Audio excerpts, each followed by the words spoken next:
Welcome, Casselberry. It is now time to have a casual conversation for the beneficial good of our community. The show you are about to listen to is called What's Up, Casselberry? And now it is my absolute pleasure to introduce to you your hosts, Andy and Drew, along with producer Robin. What's up, podcast listeners? It's Andy. It's Drew. We're back with number 98 of the 98 Casselberry podcast. Producer Robin she's grimacing at the enthusiasm of Andy and I, but we cannot wait to be with you. We are Casselberry residents, friends that love to have conversations about all things happening in Casselberry. And oh boy, do we have quite the hot episode this time. Drew, this episode is like drinking from a fire hose. It's going to catch on fire and go viral. It's so hot. That's right, Andy. We have a conversation with the Interim Seminole County Fire Chief, Matt Kinley, just around the corner. But before we get there, we've got lots of information to share, jokes to share, news to report on. Andy, this is very, very important. You are back, my friend. We missed you last week. How was your time in England visiting your dad?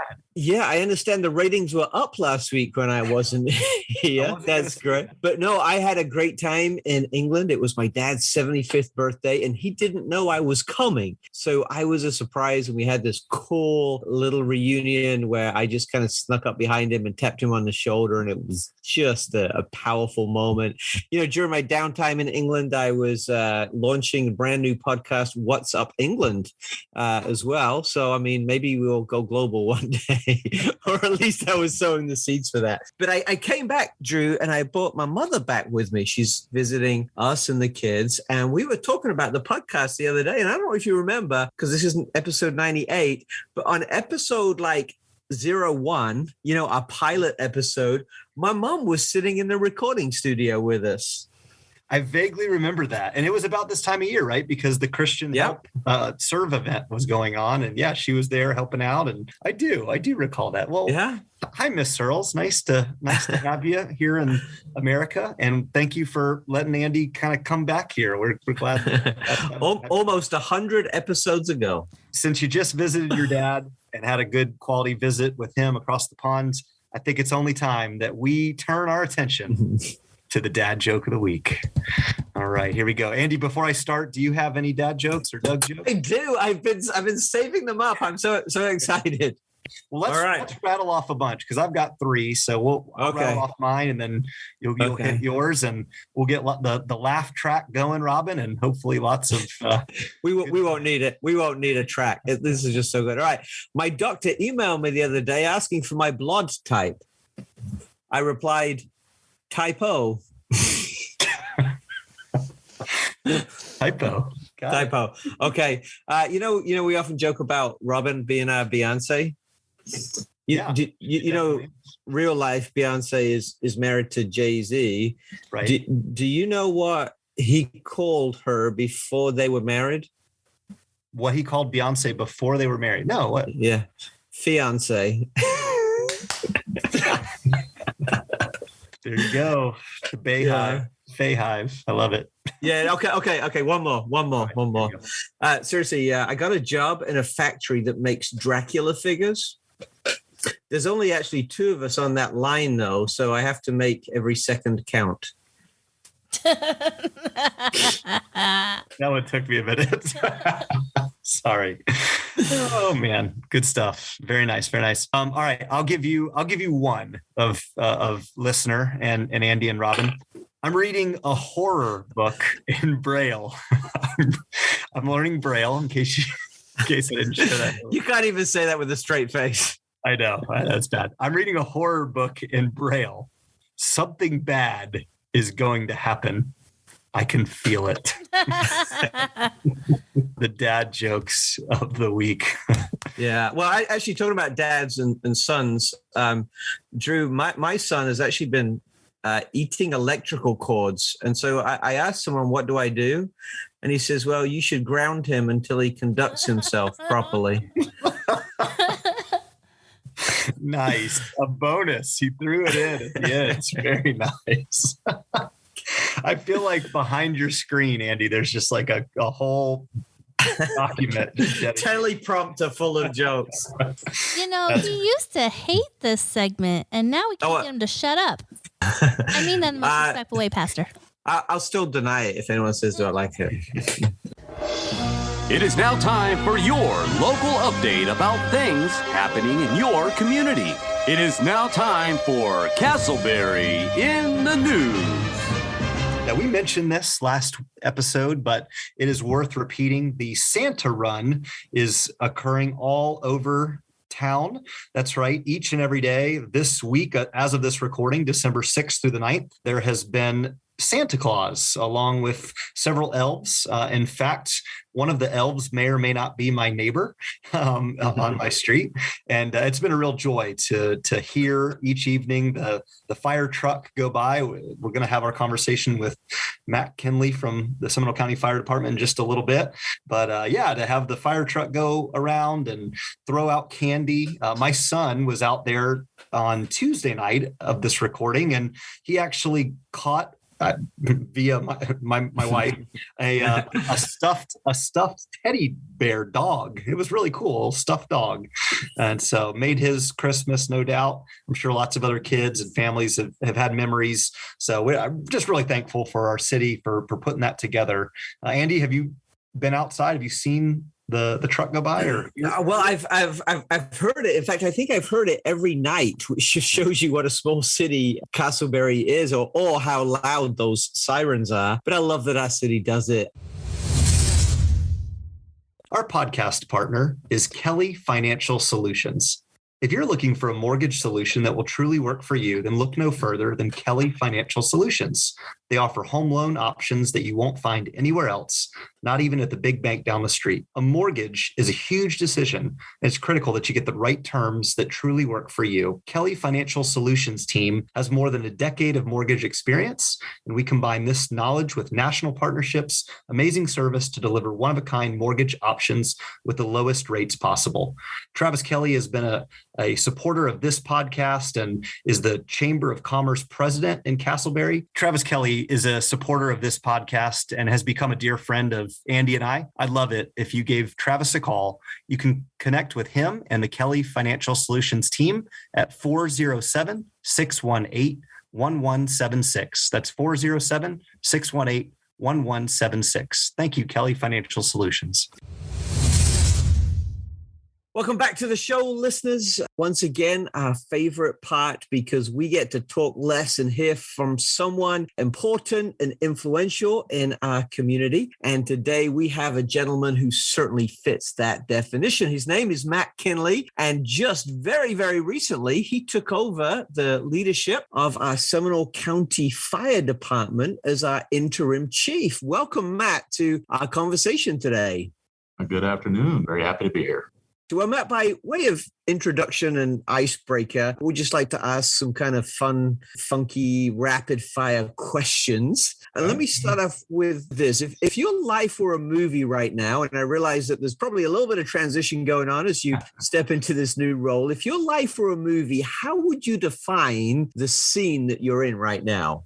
Well, if you're taking just a snapshot of right now with the first week acting as the interim fire chief, I would look at the scene at the beginning of Top Gun where Tom Cruise is getting strapped into an airplane that's going to go Mach 2 and gets slingshot off of a aircraft carrier. Well, I hope you're holding on tightly. Oh, yeah. Oh, well. And like him off that aircraft carrier, there's a whole group of people that are beside him and behind him that are helping him be successful. And I very much am feeling that right now, too. That's a great call, great answer. I would love to know, you and all your fellow firefighters are so familiar with going around, traversing all around Seminole County. Do you have a particular spot, a park or a restaurant, or just a place that you really enjoy that you find to be very relaxing or beautiful in Seminole County? Well, we're very lucky in Seminole County. I've lived here for the majority of my life. So yeah, you're right. Not only from the fire department, but just knowing the area. My family and I really love the parks, the trail system, the rivers that we can go down, just getting out in the nature and getting to see and interact in that way. obviously Seminole County is Florida's natural choice. So it's very true. And that's why we live here. Now, as soon as you assume a position of leadership within anywhere in Seminole County, you have to add county of, was it natural choice into your vocabulary and use it a whole lot more, right? Is that part of some contract? No, that was already in my vocabulary. I've been in this fire department for over 20 years and I've lived here most of my life. So it's not just a slogan. It really is the way that it is in Seminole County. Yeah, we're very blessed to live here. It's a beautiful place. If you really want to do some other cool places, there's a lot of fire stations across the county. There's 20 of them, and you can always visit one of those. That's always a good visit, too. That would be interesting, Drew. We could go on like a tour of Seminole County fire departments. That's actually a question I had, Matt, is what was the first station that you served? My very first station was Station 34, which is out in what is considered the Paola area, northwest corner of the county by the Seminole Town Center Mall. Very first station I was at, I had a fantastic crew, great lieutenant, mentors as firefighters, really had a good time there. So going back to those early days, Matt, you've been in the fire department for 20 years now. What was it that first motivated you to get started and get involved and to want to become a firefighter? It actually was kind of a natural transition for me in a couple of ways. Again, athlete in high school, a little bit of college. I love the team, the aspect that the fire service brings. But the biggest part is this is kind of a family tradition. My grandfather was a firefighter and a fire chief in Williamsport, Pennsylvania. My dad is one of the founding members of the Seminole County Fire Department. He was the fire chief of what was then the volunteer Forest City Fire Department. So as we're talking, I'm looking at the front of my office, and I've got a line of helmets up there. I've got my grandfather, who's unfortunately no longer with us, but I've got his first and last helmet. I've got my first helmet and the helmets as I've come up through the ranks. And I'm sure at some point in time, my dad will see fit that and feel confident I'm not going to mess it up and give me his helmets. You've got a strong legacy to live up to there. Let me go along that line of thinking then, since you are a third generation firefighter. And what would you say be a piece of advice that your father or grandfather gave you in regards to the duty and the work that you do? Well, I mean, as a fireman, know your job, know every tool on your truck, know the road networks of where you serve so that you can get to where you're dispatched to, work hard and listen. And I found that served me very well throughout my career. Now, Matt, do you have any kids that are looking to continue this family legacy? I hope not. I've got 2 girls. Okay. And it's not an easy job. Not that they couldn't, because they could do whatever they want to, but it is a hard job to be in. It's physically hard, and you see a lot of things that can really haunt you throughout your life. I've had those conversations with my family, and they still remember things from 40, 50 years ago that they just stick with you. So it's a hard line of work, but if they would like to do that, that's up to them. I'll help them any way I can. No, I hear your girl dad parental care coming out then. Exactly. Very protective. That's good. Obviously, you got this legacy, this history in Seminole County. You said that, was it your dad or your granddad who was involved when it was just a volunteer service? Talk to us a little bit about the growth of the department, over the years and where we are now in terms of scope, size, and influence. Well, back in 1974, when the Seminole County Fire Department came into existence, there was numerous volunteer fire departments throughout the county, and it basically consolidated the efforts of all of those into one department. At that point in time, I was just talking to our very first fire chief the other day, Chief Gary Kaiser, that we've got a new hire class of 35 that are coming on here that we've got going through training, and they'll graduate our academy in the middle of next month and coming into service. And he's like, oh my goodness, that's almost the same amount of people of the entire fire department at the time. I think if we had 20 more in there, it's the size of that fire department. We've grown now to we're at 482 firefighters, including the fire chief of all special class, special risk, 20 fire stations. We've merged with city departments over the last 20 years, first being Altamont, then we merged with Winter Springs, and most recently Casselberry. So we've taken on all of those different municipalities and providing the fire service there. We're up to 20 fire stations. We have a new one that's in the plans, going through the process of getting ready to build out in the Paola area because that's grown up so much. So soon to be 21 stations, just continue to grow. and grow. Casselberry, because we're talking very much about Casselberry, that came over in 2015, 2 stations, 25 and 21. We had 42 Casselberry personnel that merged into the Seminole County Fire Department, many of which are still here, serving proudly. Some still at those stations serving Casselberry. Others have moved out to different parts of the county. Matt, I was super curious just regarding the current firefighters from the Casselberry department. Did many of them stay when they got absorbed into the county? But it sounds like you said they did. Many. Everyone came over. We have firefighters and lieutenants that have risen up into the chief ranks. We've got an assistant chief. We've got actually a couple of assistant chiefs, battalion chiefs, many lieutenants, and lots of firefighters. That's been a very cool thing to see in my tenure with these merges with these fire departments. That everybody tends to worry that you lose your culture making those mergers, and I see it. We're just adding others' cultures to our own, and everyone has contributed. The fire service. We're all out to do the same thing. We're here to save lives and protect property. That mission doesn't change wherever you go. That's so true. And I love the openness to welcoming in different ideas and philosophies, but with the same goal. Matt, you mentioned just the concept that we're growing. We have 20 stations. We're going to be adding a 21st. We're bringing in new firefighters here in the future. Could you let folks in? We probably have some listeners that either themselves or their children or grandchildren interested in perhaps pursuing a career in the fire department one day. What does that look like, the process of becoming a Seminole County firefighter? Well, first thing you got to do is graduate high school. you got to get that out. You got to get that out of the way. So the shortest path is once you get out of high school, you got to go through EMT, Emergency Medical Technician School, and firefighter minimum standards. Usually taking both of those takes you about a year. At that point in time, you're minimally qualified to get into a fire department. You can start applying to anywhere in the Central Florida area, preferably us, and get hired on. Once hired on, or even before, next step is becoming a paramedic. A lot of people think that all we do is go out and put out fires, deal with car wrecks. No, we're an all hazards, all service fire department. Big part of our business, for lack of a better term, is the emergency medical response part of it. And so we want people to become paramedics. Once you're a paramedic, you can start delivering all the amazing drugs that we have that we can do, operating the defibrillators, doing intubations, starting IVs. That is anywhere between 70, 80% of what our business is at this point is doing the EMS. Then if you want to move up through the ranks, you need some more schooling. Definitely need to get your associate's degree, work up through and getting your bachelor's. We have multiple people with their master's degrees. It's a lifelong education.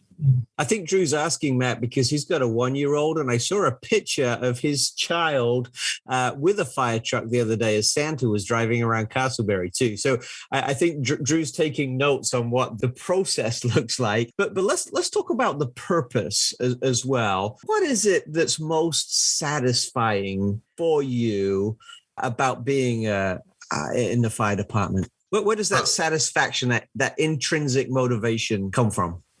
So there are a couple of aspects there. Me personally, just talking about the time through the fire department, and I know most people have kind of the same motivations. You want to help people. It's really a life of service. As I spoke earlier, you see a lot of bad things. You go to a lot of calls. I mean, there's a lot of death, but then we have things that keep you going. We've done here recently having life-saving awards.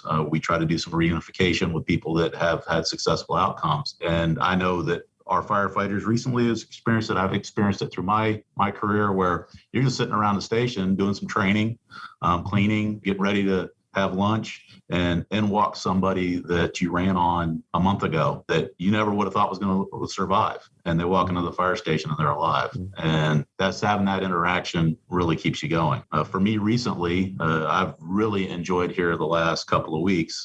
Because of the new role that I'm in, I've had the opportunity to pin new lieutenants, promote them to that rank. And seeing the people that I've worked with, that I've had an opportunity to mentor sometimes, is really gratifying just for me. Let me then kind of follow up, Matt, if you don't mind, with a question just in kind of a day in the life. There's not always fires 24/7, thankfully. But what does a day when you're on duty and kind of having oversight of several of the different departments there, what is a day in the life of your job look like? My job is, you're seeing my job. I get to go out and talk about our fire department.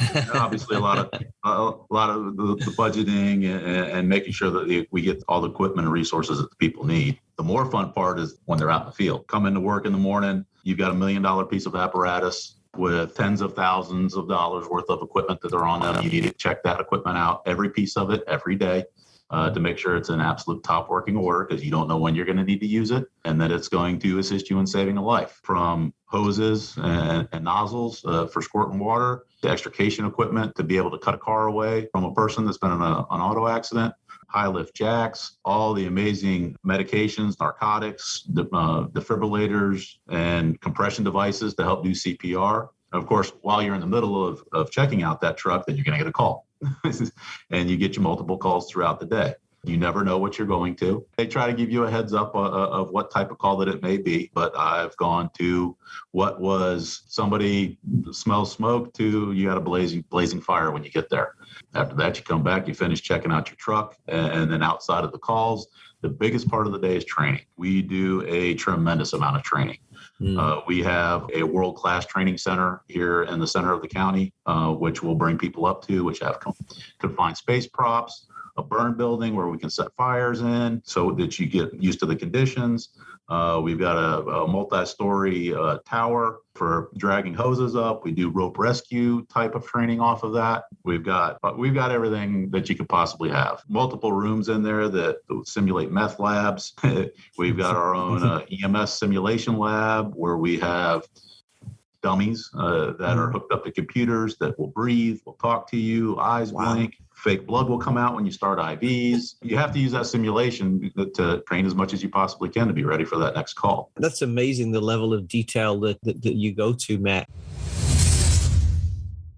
Hey, we really enjoyed part 1 of our conversation with the interim chief of the fire department, Matt Kinley. Check back with us next week for part 2. As we close out this week's episode, Andy, would you leave us with an inspirational quote? Yes, sir. Our quote today is from Bill Bradley, who says this: ambition is the path to success. Persistence is the vehicle that you arrive in. I love this quote for so many reasons. I think it's directive. I think it lays out a path for us. It encourages us to keep moving forward. And ambition is in some ways the fuel that motivates us to get where we want to go. But often that fuel runs out, and all that we have left is persistence to say, I'm going to get there. I'm going to do it. I'm going to accomplish. I'm going to meet my goals. I'm going to fulfill these hopes. Ambition is the path to success. Persistence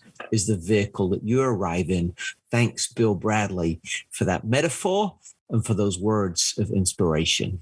Excellent. Thank you, Andy. And thank you, listeners, for tuning in to this week's episode of the What's Up Casselberry podcast, a casual conversation about our community. This podcast has been produced by the lovely and talented Beyonce-like Robin Koeppe. For more information, please check out our website, Facebook page, Instagram, or podcast feed. Just search What's Up Casselberry. If you haven't already, like and subscribe to our podcast, share it with a friend, give us a rating and a review. Until next time, we hope you have a great week.